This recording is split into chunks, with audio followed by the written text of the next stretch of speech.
Oke, baik. Kita mulai ya. Bismillahirrahmanirrahim. Assalamualaikum warahmatullahi wabarakatuh. Waalaikumsalam. Waalaikumsalam warahmatullahi wabarakatuh. Alhamdulillahirrahmanirrahim. Wassalatu wassalamu ala asyrofil anbiya'i wal mursalin wa ala alihi washabihi ajma'in. Baik, pada malam hari ini kita kembali akan melaksanakan diskusi di mana tema kita pada malam hari ini yakni lipid yang akan disampaikan oleh teman-teman kelompok 2. Tapi sebelumnya marilah kita buka diskusi ini dengan bersama-sama melafazkan al-basmalah. Bismillahirrahmanirrahim. Baik, next slide saudari Rini. Oke, untuk kelompok 2 sendiri ada 10 penyaji dan saya sendiri sebagai moderator. Yang pertama itu Putri Ramadhani dengan NIM A1C120016. Kemudian Nurul Hairun Nisa, Weni Putri Handayani, saya sendiri Sakinatut Tamimi, kemudian Vika Nurul Hasanah, Baik Zia Ulia Juliana, Septi Wiranti, Hesti Kadarmayanti, Zelin Dwi Dandes, Surajudin, dan yang terakhir Lailatul Niam. Next slide.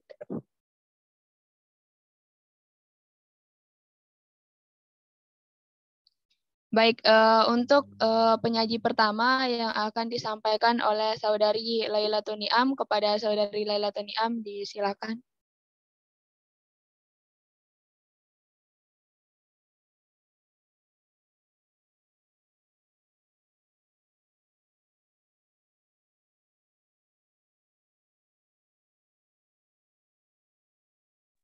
Halo, apakah Saudari Lailatul Niam ada di Zoom?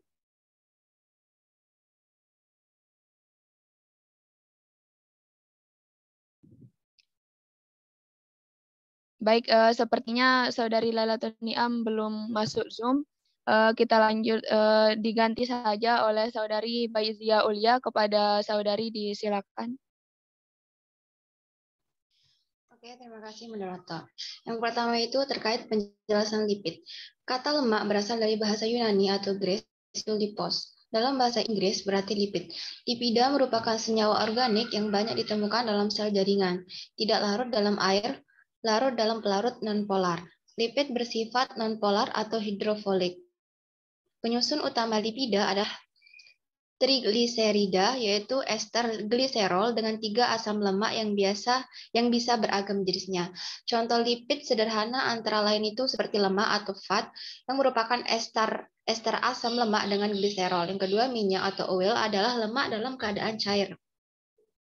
Yang ketiga, wax atau malam merupakan ester asam lemak dengan alkohol monohidrat yang berat molekulnya tinggi. Next slide.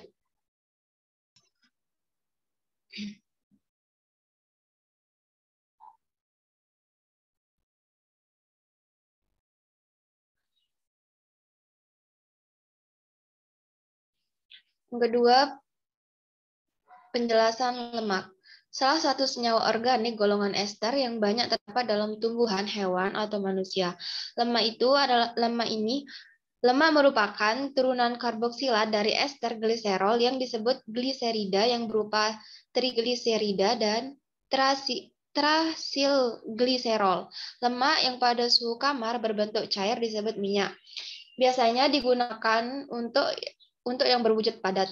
Lemak juga merupakan suatu ester asam lemak dengan gliserol.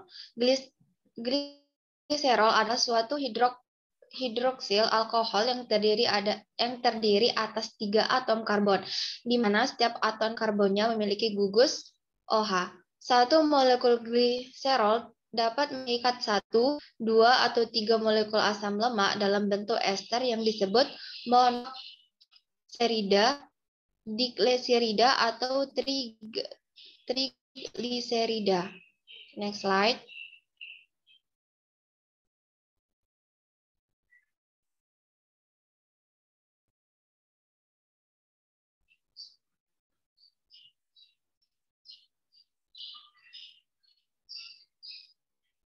Asam lemak. Oke. Selanjutnya penjelasan asam lemak. Asam lemak merupakan bagian dari lipid, adalah kelompok molekul lain yang disintetis dengan elongasi rantai etil KOA primer dengan malonil KOA atau kelompok metilomalonil KOA disebut sintetis asam lemak. Asam lemak adalah asam organik yang terdapat sebagai ester trigliserida atau lemak berasal dari hewan ataupun dari tumbuhan. Asam ini adalah asam karboksilat dengan yang mempunyai rantai karbon panjang dengan rumus umum RCOOH, di mana R adalah rantai karbon yang jenuh atau tidak mengandung ikatan rangkap, atau karbon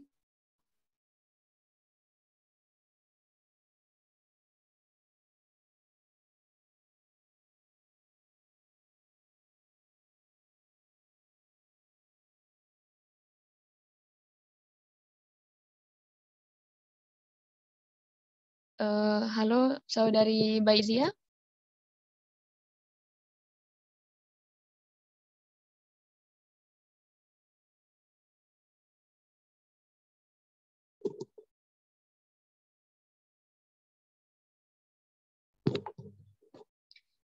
Baik, sepertinya Saudari Zia terkeluar dari Zoom ya.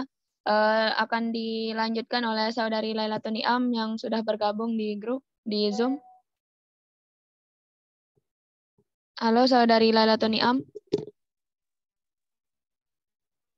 Iya.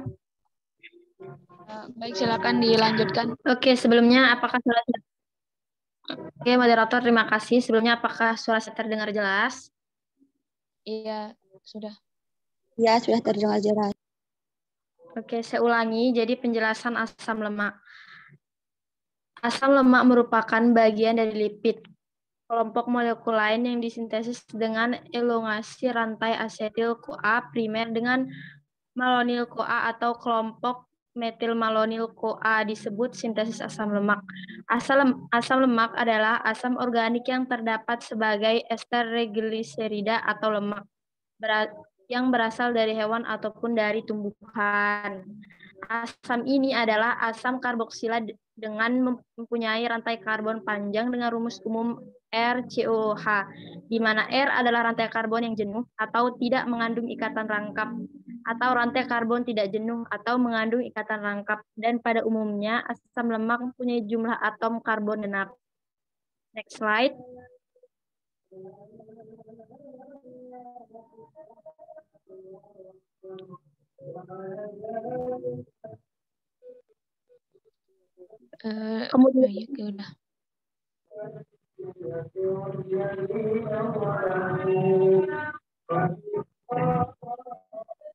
Kemudian sifat fisika dan kimia lipid.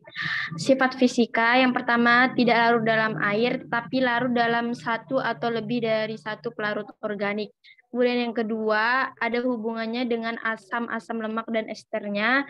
Dan yang terakhir mempunyai kemungkinan digunakan oleh makhluk hidup. Kemudian sifat kimianya, lipid dapat disabunkan atau dapat dihidrolisis dengan basa, contohnya lemak. Kemudian lipid tidak dapat disabunkan, contohnya steroid.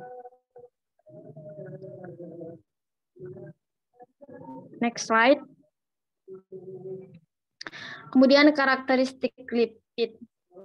Karakteristik lipid yang pertama tidak larut dalam air, kemudian larut dalam pelarut nonpolar.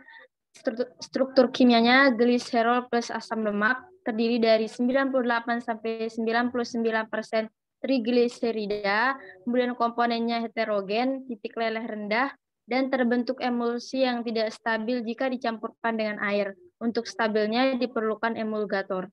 Terima kasih.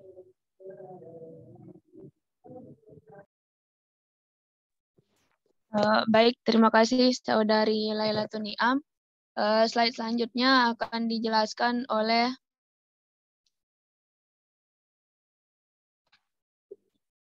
penyaji ketiga, yakni Saudari Weni Putri Handayani. Apakah Saudari Weni sudah ada di Zoom? Sudah ada, moderator. Baik, Saudari dipersilakan. Baik, untuk selanjutnya ada sifat fisika dan kimia lemak.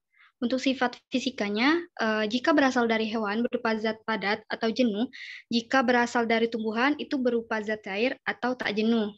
Titik lebur tinggi atau jenuh dengan bilangan iodium. Kemudian dalam keadaan lama di udara menimbulkan bau dan rasa tidak enak. Kemudian rantai pendek larut dalam air, sedangkan rantai panjang tidak larut dalam air. Untuk sifat kimianya, dapat terhidrolisis dan teroksidasi dalam keadaan lama di udara. Kemudian bilangan penyabunan didasarkan reaksi hidrolisis dan rantai karbon.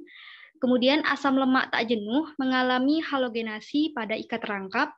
Kemudian bilangan yodium untuk menentukan banyaknya yodium bereaksi dengan lemak. Kemudian yang terakhir ada proses pengerasan atau hidrogenasi. Slide selanjutnya.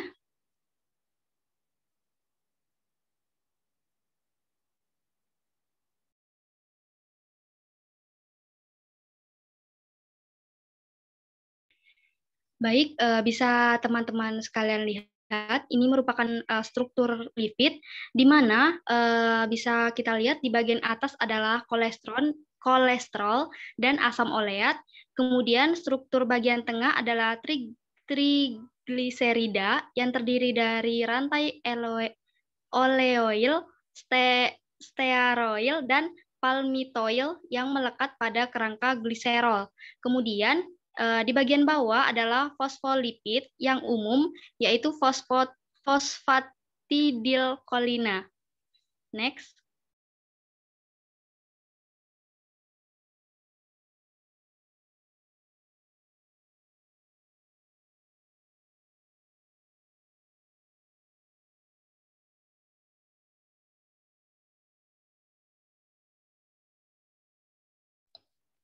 Untuk selanjutnya ada penggolongan lipid menurut Bloor, yaitu lipid sederhana, lipid gabungan, dan derivat lipid.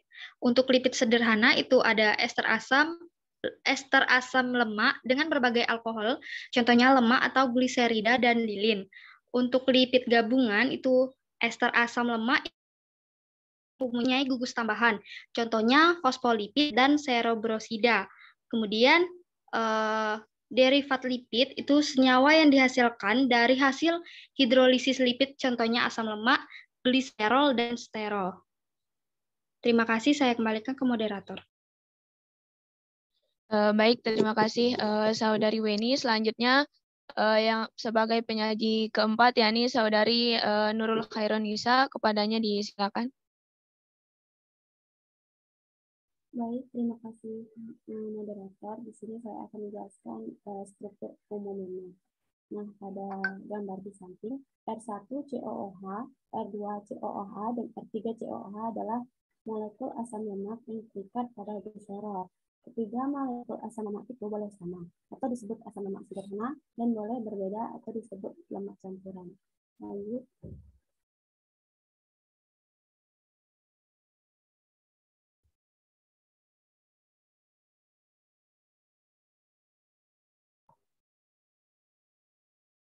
Selanjutnya, nah, di sini ada struktur minyak dan lemak, yaitu molekul lemak terbentuk dari 2 atau lebih macam asam lemak. Sebagai contoh, salah satu komponen minyak kapas mempunyai struktur sebagai berikut. Bisa dilihat teman-teman struktur komponen minyak kapas. Lalu, nama lazim dari lemak adalah trigliserida. Penamaan lemak dimulai dengan kata gliseril yang diikuti oleh nama asam lemak. Contohnya, gliseril tristearat, gliseril trialat, dan gliseril laur. Palmitostearat. Selanjutnya,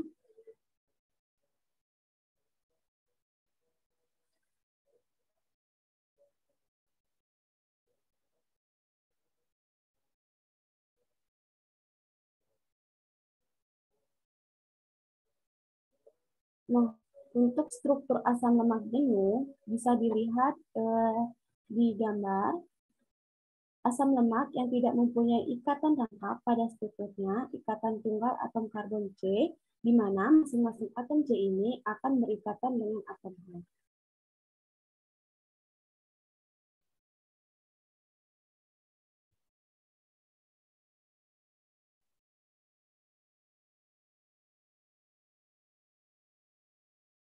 Asam lemak tidak jenuh tunggal merupakan asam lemak yang selalu mengandung satu ikatan rangkap 129, 2 atom C dengan kehilangan paling sedikit 2 atom H. Bisa dilihat struktur asam lemak jenuh pada gambar di PPT. Saya kembalikan ke moderator. Baik, terima kasih kepada Saudari Nurul Hairunisa. Penyaji kelima yakni Saudari Zelin Dwi Dandes, kepadanya disilakan. Baik, di sini saya akan melanjutkan produk-produk minyak dan lemak. Yang pertama yaitu produk dari minyak, ada hewani, dihasilkan oleh minyak ikan, nabati, minyak kelapa sawit, minyak wijen, minyak zaitun, dan lain-lain. Produk dari lemak ada hewani yang dihasilkan oleh mentega, daging, telur, susu, dan lain-lain. Dan ada yang kedua itu nabati, menghasilkan biji-bijian, alpukat, kemiri, dan lain-lain. Next slide, moderator.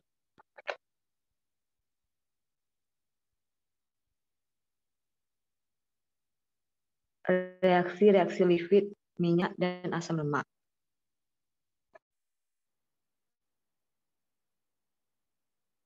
Reaksi hidrolisis.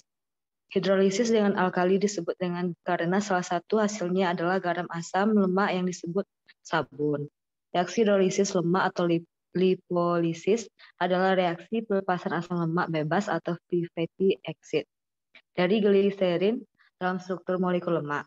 Reaksi hidrolisis dapat dipicu oleh adanya aktivitas enzim, lipasi atau pemanasan yang menyebabkan pemutusan ikatan ester dan pelepasan asam lemak bebas. Setiap pelepasan satu molekul asam lemak bebas memerlukan satu molekul air. Bisa dilihat di gambar bawah. Next slide.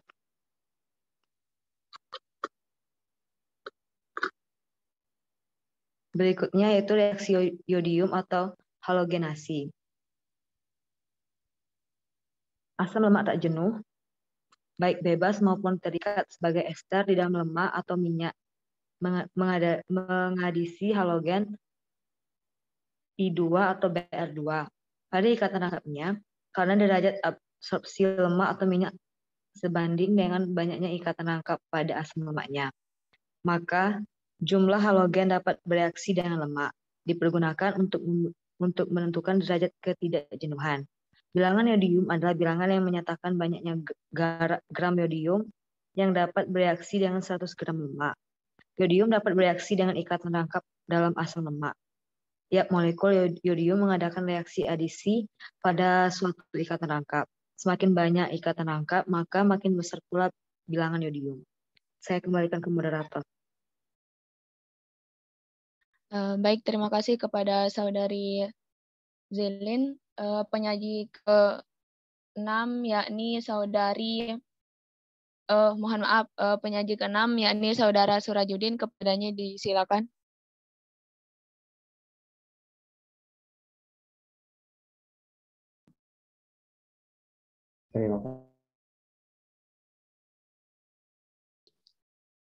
Halo Saudara Surajudin. Halo, apakah suara saya terdengar?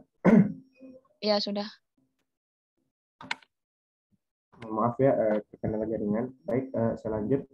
Di sini ada reaksi hidrogenasi, yaitu merubah minyak tumbuhan menjadi lemak padat dengan cara hidrogenasi katalik atau suatu reaksi reduksi. Proses konversi minyak menjadi lemak dengan jalan hidrogenasi, kadang-kadang lebih dikenal dengan proses pengerasan. Salah satu cara adalah dengan mengalirkan gas hidrogen dengan tekanan ke dalam tangki minyak panas 200 derajat Celcius yang mengandung katalis nikel. Ya, kami mencantumkan reaksinya.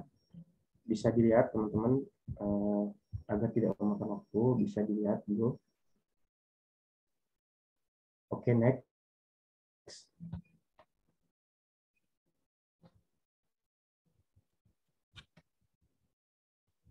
Oke. Baik, di sini ada reaksi penyabunan, yaitu terjadi apabila lemak, misalnya gliseril, palmitat, atau bisa dibaca tripalmitin, dipanaskan dengan adanya alkali atau sodium hidroksida yang menyebabkan ester gliserin terkonversi menjadi garam Na-palmitat dan gliserin garam asam lemak berantai panjang ini disebut sabun sehingga reaksinya disebut reaksi penyabunan. Prinsip reaksi ini digunakan dalam proses produksi sabun secara komersial ditunjukkan. Di sini kami mencantumkan reaksi sebagai berikut.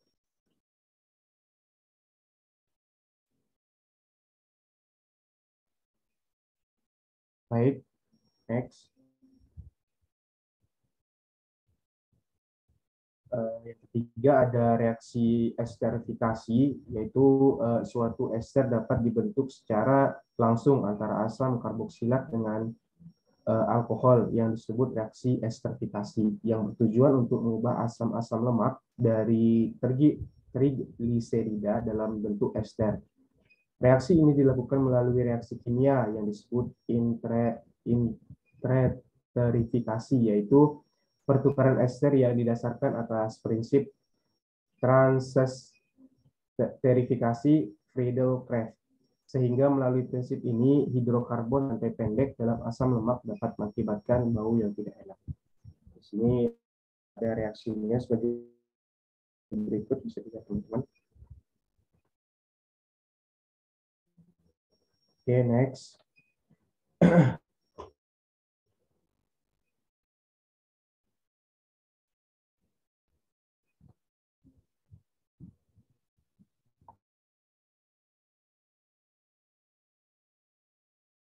Itu radikal peroksida juga bersifat reaktif, dan segera akan mengambil hidrogen yang terikat pada karbon yang memiliki ikatan rangkap dari asam lemak lainnya, sehingga terbentuk peroksidan. Sebagai hasil reaksi oksidasi lemak ini bersifat autooksidasi. Reaksi oksidasi lemak dapat dibagi menjadi 3 tahap, yaitu tahap inisiasi ada di gambar, tahap propagasi ada di gambar, dan terminasi. Silakan teman-teman bisa dilihat reaksinya.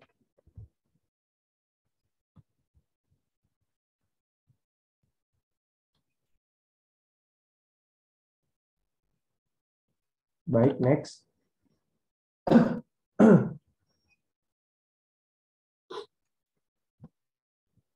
Selanjutnya ada reaksi-reaksi pengenalan lipid, ada minyak dan asam lemak.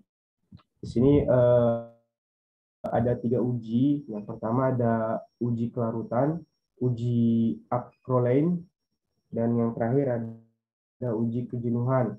Di sini yang pertama itu uji kelarutan, yaitu terdiri atas analisis kelarutan lipid maupun derivat terhadap berbagai macam pelarut. Kelarutan lipid ditentukan oleh sifat kepelaran pelarut. Di acrolein, mohon maaf kalau salah dikoreksi, terjadi dehidrasi gliserol dalam bentuk bebas atau dalam lemak atau minyak menghasilkan aldehid akrilat atau acrolein, digunakan untuk menguji keberadaan gliserin atau. Yang terakhir ada uji kejenuhan, digunakan untuk mengetahui asam lemak dengan menggunakan reaksi Lott-Hub. Lott-Hub ini digunakan sebagai indikator perubahan. Terima kasih, saya serahkan ke Baik, terima kasih kepada Saudara Surajudin. Penyaji selanjutnya yakni Saudari Hestika Darmayanti. Kepadanya disilakan.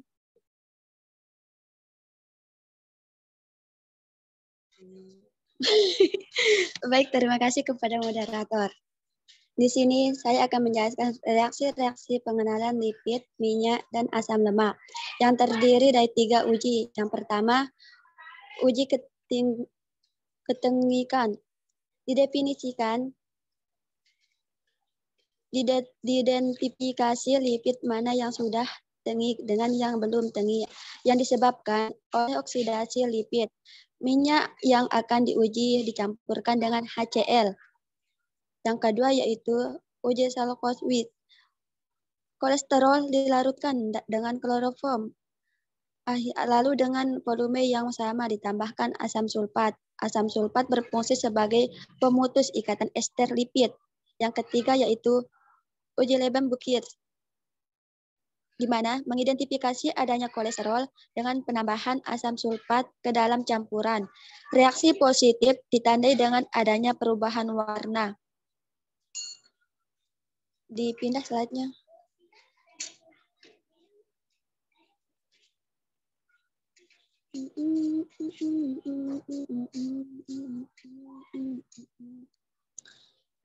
Pemisahan lemak dan minyak, proses ekstraksi dan permurnian lemak dan minyak.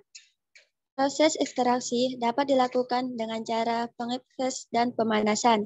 Ekstraksi adalah suatu cara untuk mendapatkan minyak atau lemak dari bahan yang diduga mengandung minyak atau lemak. Adapun cara ekstraksi ini bermacam-macam, yaitu rending, rending, mixer, expert, dan confirmed extraction. Dipindah lagi slide-nya.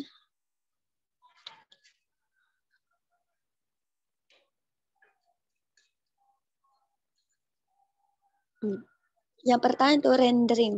Pengertiannya yaitu suatu cara ekstraksi minyak atau lemak dari bahan yang diduga mengandung minyak atau lemak dengan kadar air yang tinggi. Cara pengerjaannya yaitu wet rendering adalah proses rendering dengan penambahan sejumlah air selama berlangsungnya proses tersebut. Proses kedua yaitu de-rendering adalah cara rendering tanpa penambahan air selama proses berlangsung.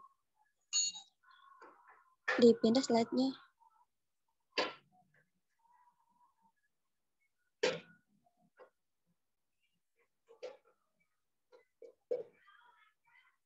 Pengepresan mekanis. Pengertiannya yaitu suatu cara ekstraksi minyak atau lemak, terutama untuk bahan yang berasal dari biji-bijian.